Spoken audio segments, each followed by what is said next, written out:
बिस्मिल्लाहिर्रहमानिर्रहीम। आज का हमारा टॉपिक है जी डाइपर रैश।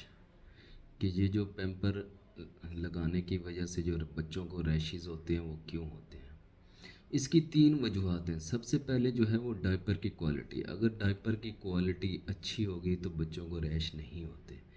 इसीलिए जब भी आपने बच्चों में डाइपर यूज़ करना है या पैम्पर यूज़ करना है तो अच्छी क्वालिटी का यूज़ करना है।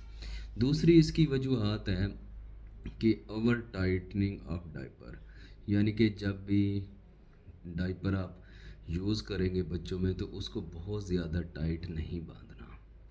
तीसरी उसकी वजह है फंगल इन्फेक्शन, क्योंकि अच्छी क्वालिटी का पैम्पर ना यूज़ करने की वजह से या लॉन्ग टाइम तक बच्चों को पैम्पर लगाने से बच्चों के अंदर फिर रैश डिवेल्प होते हैं, जिसकी वजह से फंगल इन्फेक्शन होता है।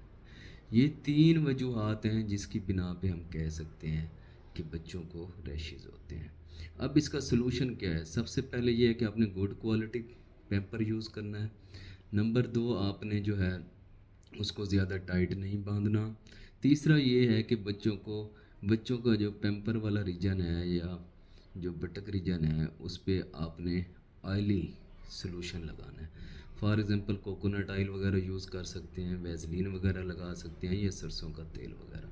तो इससे ये है कि बच्चों को जब आप ऑयली रीजन रखेंगे तो फंगल इन्फेक्शन होने के कम चांसेस होते हैं और रैश नहीं बनते।